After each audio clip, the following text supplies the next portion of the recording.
काशिफ भाई अभी आपको प्रेम की गंगा में स्नान करा रहे थे। प्रदीप महाजन जी पूछ रहे थे कि प्रमोद जी ये बताइए कि आप जो है वो प्रेम पर क्यों नहीं लिखते हैं कुछ। मैंने कहा कौन कहता है कि मैं प्रेम पर नहीं लिखता। मेरे मित्रों, वास्तविकता यह है कि प्रेम के दायरे को इतना संकुचित कर दिया गया है कि जैसे ही प्रेम की बात आती है तो सिर्फ हम एक ही स्थान पर पहुंच जाते हैं कि प्रेम का उतना ही एक दायरा निश्चित हो गया। वास्तविकता यह है कि प्रेम के जगह जगह पर अपने रूप बदलते रहते हैं। प्रेम अगर तन से हो तो वो वासना हो जाता है। प्रेम अगर तन से हो तो वो वासना हो जाता है। प्रेम अगर मन से हो तो वो साधना हो जाता है। प्रेम अगर ईश्वर से हो तो वो उपासना हो जाता है।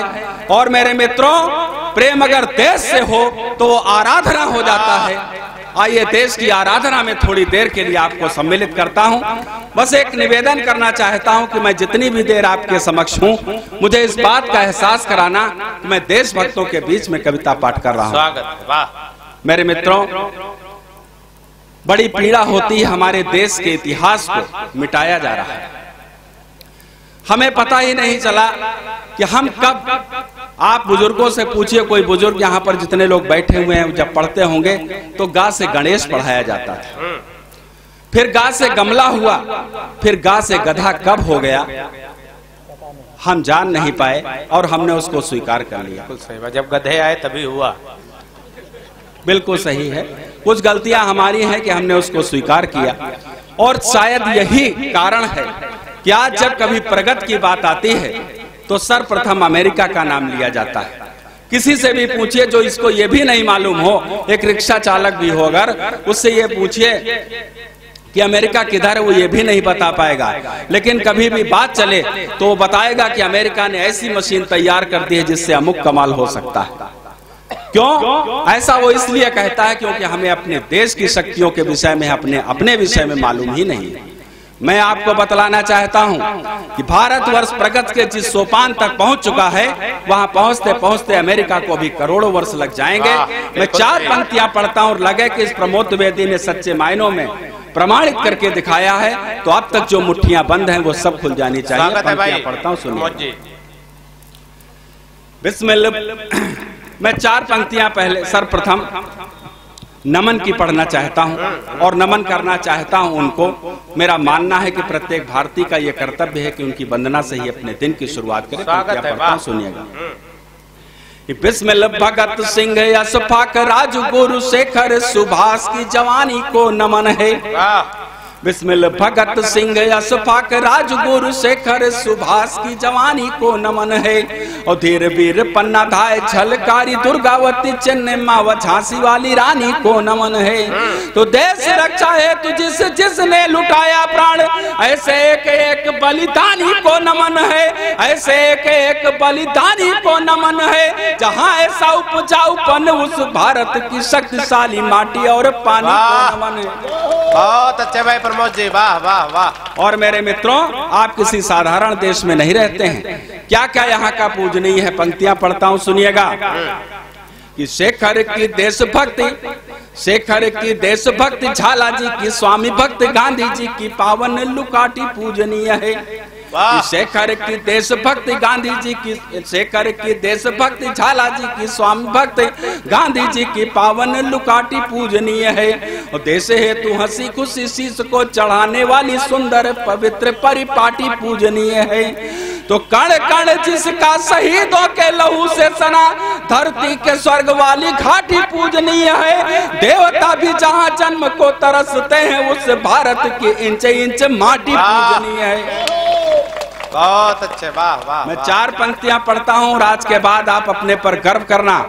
और मैं बतलाऊंगा कि जहां जिस प्रगति के जिस सोपान तक भारतवर्ष पहुंचा, वहां अमेरिका भी नहीं पहुंच पाया है और न पहुंच पाएगा। पंक्तियां पढ़ता हूं, सुनिएगा। कि विश्व 3 चंद्र, विश्व 3 चंद्र अब खोज पाया, पर 8 चांद जाने कब था बताया मेरे देश ने। विश्व 3 चंद्र अब खोज पाया, पर 8 चांद जाने कब था बताया मेरे देश ने। और मंगल है लाल अब जाना, किंतु पूजन में लाल दाल ही सदा चढ़ाया मेरे देश ने। अरे शत्रुओं को मार फिर वापस जो आए, ऐसे अस्त्र शस्त्र प्रबल बनाया मेरे देश ने। कहां तक शक्ति का करूं बखान, गंगा को भी स्वर्ग से उतार दिखलाया मेरे देश ने। बहुत अच्छे प्रमोद जी, बहुत बहुत आभार। मुझे लगा कि आप लोग सुन रहे हैं, एक बार जोर से बोलिएगा, भारत माता के, भारत माता के, वंदे वंदे। 4 पंक्तियां और पढ़ता हूं, सुनिएगा। कि रण बाकुरों की खेती होती आई सदा यहाँ, चाहे जब जांच लो प्रमाण बतलाते हैं। रण बाकुरों की खेती होती आई सदा यहाँ, चाहे जब जांच लो प्रमाण बतलाते हैं। और प्राणों को खिलौना मात्र मानते यहाँ के लोग, इसीलिए मृत्यु से न रंच घबराते हैं। मित्र है तो मित्र बेसहारों का सहारा, और युद्ध क्षेत्र मध्य यही काल बन जाते हैं। ठान लेते जो भी पूरा करके ही दम लेते, यमराज तक राह रोक नहीं पाते। और 4 पंक्तियां और पढ़ता हूं, आपको आपकी विशेषता बतलाता हूं। हर प्रत्येक भारतवासी की क्या विशेषता है, पंक्तियां पढ़ता हूं, सुनिएगा। कि भारतीय संकट में घबराते नहीं, बल्कि और वीरता से जिंदगी की नाव खेते हैं। भारतीय संकट में घबराते नहीं, बल्कि और वीरता से जिंदगी की नाव खेते हैं। और भूखे रहकर प्राण त्याग दे भले, परंतु शीश अपना कदापि झुकने न देते हैं। अरे करके असंभव को संभव दिखाया सदा, हनुमान की तरह जब जब चेते हैं। आम आदमी की बात क्या करूं, यहाँ के लोग भूतों व पिशाचों को भी बंदी बना लेते हैं। और जिन्हें भरोसा नहीं, मैं प्रश्न करना चाहता हूं। आपने देखा होगा कि जितने भी भगवान के अवतार हुए हैं, सब भारतवर्ष की भूमि पर हुए। तब पंक्तियां पढ़ना चाहता हूं, सुनिएगा। कि भारत समान विश्व मध्य कोई अन्य देश, ईश्वर को कहीं यदि प्यारा हो तो बोलिए। भारत समान विश्व मध्य कोई अन्य देश, ईश्वर को कहीं यदि प्यारा हो तो बोलिए। और हनुमान सी छलांग किसी और देश के भी नागरिक ने अगर मारा हो तो बोलिए। अरे अपने गुणों से अग जग को प्रसन्न कर, कोई कहीं बना ध्रुव तारा हो तो बोलिए। वचन के पालन में किसी व्यक्ति ने भी यदि सुत पर भी चलाया आ रहा हो तो बोलिए। बहुत अच्छे, वाह। बहुत बहुत आभार। 4 पंक्तियां और पढ़ता हूं। इस श्रृंखला में बहुत छंद हैं, अभी बहुत कवियों को पढ़ना सुनना है आपको। मैं 4 पंक्तियां पढ़ता हूं, सीधे सीधे एक रचना से आपको जोड़ूंगा। कि शौर्य वीरता के अनगिनत उदाहरण भरे पड़े हैं असंख्य हिंद की कहानी में।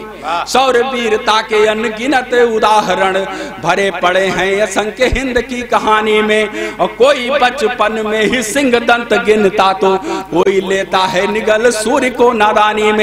कोई वृद्ध शत्रुनाश हेतु अस्थिदान देता, कोई नींद नारी अन्न त्यागता जवानी में। गर्भ में भी चक्र भी ध्वंस कला सीख लेते, इतनी अपार शक्ति भारत के पानी में। बहुत अच्छे भाई। और मेरे मित्रों, ऐसा है हमारा देश। और जब इस तरीके की बातें कही जाती हैं साहब, क्योंकि हमें अपनी शक्ति नहीं पता। अभी चाइना से जब थोड़ा सा विवाद हुआ तो लोगों ने कहना शुरू कर दिया कि अगर चाइना से युद्ध हुआ तो भारतवर्ष के लिए शायद मुसीबत खड़ी हो जाए। इसी तरह कभी कभी ये होता था जब पाकिस्तान बहुत आंखें दिखाता था। और हमारे यहाँ इस तरीके, हम ये मानते हैं कि हमारी जो कमियां हैं, उन कमियों को भी स्वीकार करते हैं। लेकिन ऐसा नहीं है मेरे मित्रों कि हमारा कोई बाल बांका कर सकता है। हम बहुत शक्तिशाली हैं मेरे मित्रों। आपको मैं बतलाऊं, जिस देश की संस्कृत, मेरे मित्रों, कहा जाता है जिस देश की संस्कृत मजबूत हो उसका कोई बाल बांका भी नहीं कर सकता। और हमारे देश की जो संस्कृत है उसने न सिर्फ भारतीयों को प्रभावित किया बल्कि विदेशियों तक को प्रभावित किया। आप सब यहाँ इतिहास के जानकार लोग, विद्वान लोग बैठे हुए हैं। आप सभी जानते हैं कि इंग्लैंड की महारानी विक्टोरिया बहुत ही कम उम्र में विधवा हो गई थी। जब उनके पति का स्वर्गवास हुआ तो उनके कुछ शुभचिंतकों ने उनसे कहा कि हे महारानी साहिबा, क्यों ना आप दूसरा विवाह कर लें। तब महारानी विक्टोरिया ने जो उत्तर दिया, यदि भारतीय संस्कृत से ओतप्रोत हो तो पूरे सदन का आशीर्वाद चाहता हूँ। महारानी विक्टोरिया ने कहा कि यदि मैं केवल इंग्लैंड की महारानी होती तो निश्चित रूप से दूसरा विवाह कर लेती, लेकिन मैं इंग्लैंड की महारानी होने के साथ साथ उस भारतवर्ष की साम्राज्ञी भी हूं जहां पति और पत्नी का 7 जन्मों का संबंध माना जाता है। इसलिए मुझसे दूसरे विवाह की बात भी मत करना। ऐसे देश को मेरे मित्रों कभी कोई गुलाम बना सकता है? निराशा इतनी बढ़ गई थी, एक समय था जब लोग कहने लगे यदि यही देश में स्थितियां रहे तो भारतवर्ष पुनः गुलाम हो जाएगा। तब प्रमोद द्विवेदी ने फिर लिखा, फिर अपनी कलम चलाई और आपको विश्वास दिलाता हूं कि भारतवर्ष में वो दिन कभी नहीं आएगा। मैं पंक्तियां पढ़ता हूं, प्रमाणित करता हूं, सुनिएगा कि जिसको देख देवता भी हैं निस्वासर आहें भरते, जिसको देख देवता भी हैं निस्वासर आहें भरते, जिसकी सूर्य चंद्र 24 घंटे निगरानी करते, जिसकी रक्षा है तो हिमालय उत्तर दिश में खड़ा हुआ, सुच विशाल सागर भी जिसके चरणों में है पड़ा हुआ, पतित पावनी गंगा ने भी जहाँ भीष्म सा पुत्र जना, जो आगे चलकर सारे ही वीरों का सिर मौर बना, कार्य क्यों न कितना दुष्कर हो पल भर में नर कर देते, आवश्यकता पड़ जाने पर यम तक से भी लड़ लेते, जिसको देख विघ्न बाधाएं आने में घबराती हैं, जिसकी त्याग भरी गाथाएं 10 दिशाएं गाती हैं, जिसने दुनिया में लहराया शौर्य वीरता का परचम, उस भारत को दास बनाए, बोलो इतनी किस्में दम। बहुत अच्छे भाई, वाह वाह वाह। मेरे मित्रों, हमारे समाज में अगर कोई वर्ग किसी वर्ग को कमजोर कहा जाता है तो नारियों को कहा जाता है। मैं आपको पुनः याद दिलाना चाहता हूं, भारतवर्ष की नारी न तो कभी कमजोर थी न आज है। अभी हाल ही में कुछ वर्ष पूर्व आपने समाचार पत्रों में पढ़ा होगा, आंध्र प्रदेश की एक 13 वर्षीय बालिका जिसका नाम मालावत पूर्णा था, उसने इस 13 वर्ष की उम्र में माउंट एवरेस्ट पर फतेह हासिल की। उसके शौर्य को प्रणाम करते हुए पंक्तियां पढ़ना चाहता हूं, सुनिएगा। कि एक नारी ने भी देवों को पल में बालक बना दिया, एक नारी ने भी देवों को पल में बालक बना दिया, और एक ने सतपल पर खुद को रावण से बचा लिया। कोई उंगली पर गोवर्धन रखकर प्रजा बचाता है, कोई द्रोणागिरि को रातों रात उठा ले आता है, कोई नींदा नाज नारी को तज वर्षों जी लेता है, कोई सागर तक को अंजुल में भर कर पी लेता है, वर्षों से भटका भी जिस दिन ध्यान लक्ष्य पर है देता, एक भयंकर डाकू तक भी रामायण को रच लेता, जहां वानरों ने भी पत्थर पानी में तैराया है, बिना किसी खंबे के सागर पर तक सेतु बनाया है, पशुओं तक में व्याप्त जहां के हो इतने अद्भुत दमखम, और भारत को दास बनाए, बोलो इतनी किस्में दम। बहुत अच्छे प्रमोद भाई, वाह वाह। और मेरे मित्रों, मैं इतिहास का एक ऐसा पृष्ठ खोलने जा रहा हूं, ऐसा स्वर्णिम पृष्ठ खोलने जा रहा हूं, एक ऐसे व्यक्ति का नाम लेने जा रहा हूं जिसने संकल्प लिया कि जब तक मेरे तन में श्वास है तब तक मुझे अंग्रेज कभी छू भी नहीं सकते। उसने न सिर्फ संकल्प लिया बल्कि इस बात को करके दिखाया। पंक्तियां पढ़ता हूं और आपका आशीर्वाद चाहता हूं, सुनिएगा। कि शेखर ने न्यायालय तक को जहां निडर हो हिला दिया, शेखर ने न्यायालय तक को जहां निडर हो हिला दिया, जीवित उन्हें पकड़ लेने का स्वप्न धूल में मिला दिया, जीवित उन्हें पकड़ लेने का स्वप्न धूल में मिला दिया, सत्य अहिंसा देख जहां की गोरों का उड़ गया सुआ, गांधी का चरखा भी उनके हेतु सुदर्शन चक्र हुआ, पुत्र गवाए किंतु बहादुर शाह ने रंच मात्र दहले। मेरे मित्रों, आप सब इतिहास के जानकार यहाँ बैठे हुए हैं। देश का अंतिम मुगल शासक बहादुर शाह जफर, उसके 2 बेटे और दोनों बेटों को शीश काटकर सुबह सुबह अंग्रेजों ने नजराने के तौर पर भेजा। उस पर एक आवरण पड़ा था, आवरण के नीचे दोनों बेटों के शीश थे। जब आवरण को हटाया गया तो उसमें एक चिट्ठी रखी थी, एक पत्र रखा था, और उस पत्र में लिखा था कि दमदमे में दम नहीं है, खैर मांगो जान की, ऐ जफर ठंडी हुई अब तक हिंदुस्तान की। मेरे मित्रों, शायद भारतवर्ष नहीं विश्व का कोई भी पिता होता तो अपने पुत्रों के इस तरीके से शीश देख करके शायद वही पछाड़ कर गिर जाता और हार मान लेता। लेकिन बहादुर शाह जफर देश का एक ऐसा जाबाज सिपाही था, उसने अपनी इस पीर को मन में छिपाया और अंग्रेजों को जवाब देना उचित समझा। उसने जवाब में जो 2 पंक्तियां लिखे, मैं वो आपके समक्ष रखता हूं। अगर लगे कि वो पंक्तियां भारतीय शौर्य को प्रणाम करती हुई पंक्तियां हैं, अब तक जो मुट्ठियां हैं बंद हैं वो खुल जानी चाहिए। उसने लिखा कि गाजियों में बू रहेगी जब तलक ईमान की, गाजियों में बू रहेगी जब तलक ईमान की, तक लंदन तक चलेगी तेग हिंदुस्तान की।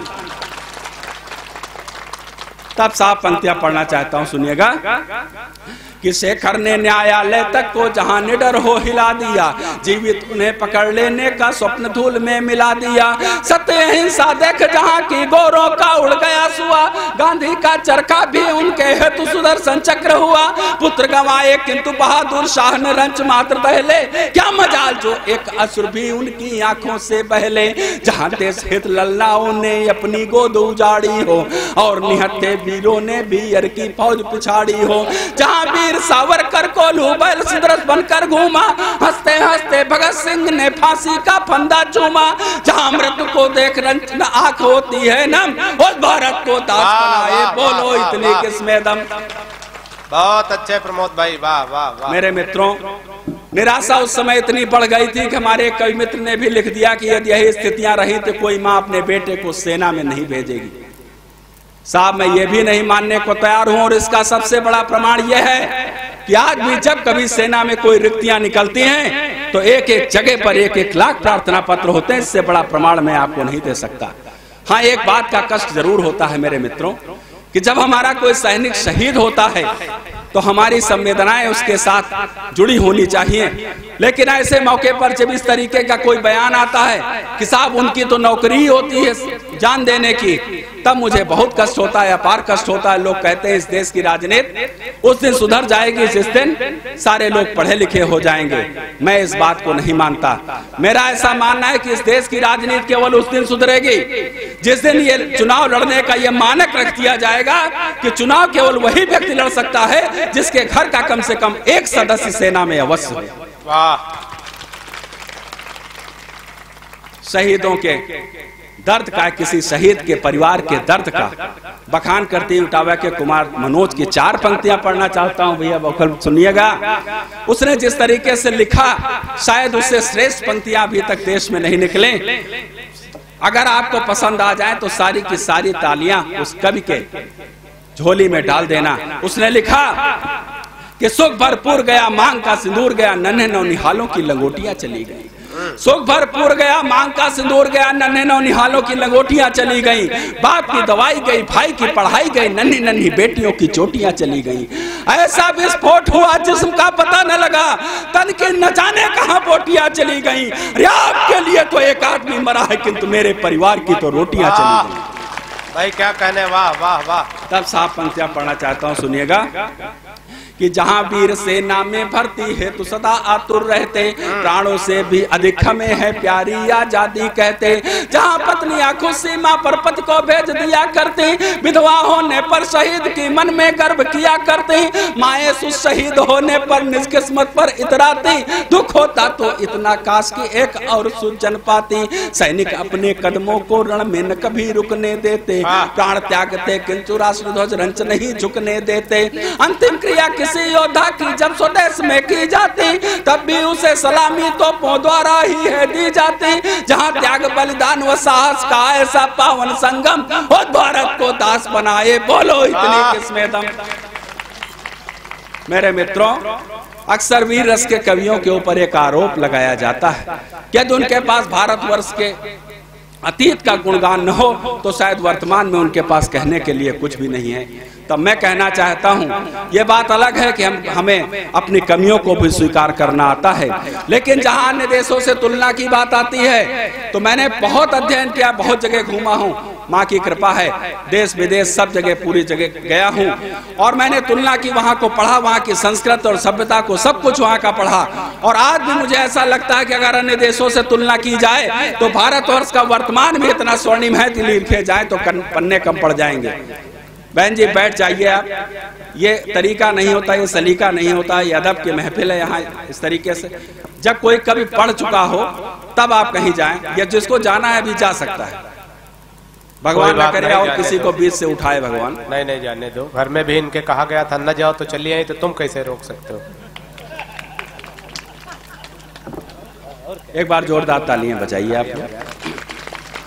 अरे इतना तो सब्र होना चाहिए कि कोई कभी पढ़ ले उसके बाद निकल जाए। चलिए कोई बात नहीं, सब होता रहता है।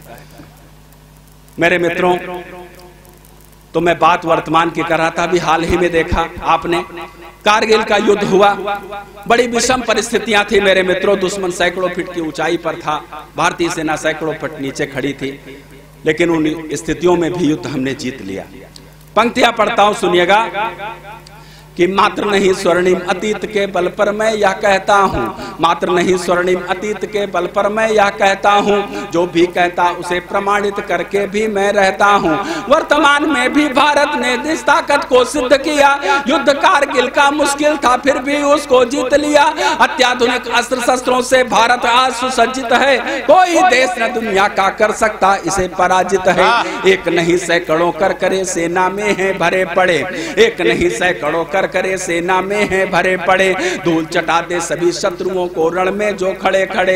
अगर हाथ खुल जाए पल भर में भूगोल बदल देंगे, भारत माँ के कटे हुए सब अंगों को फिर सी लेंगे।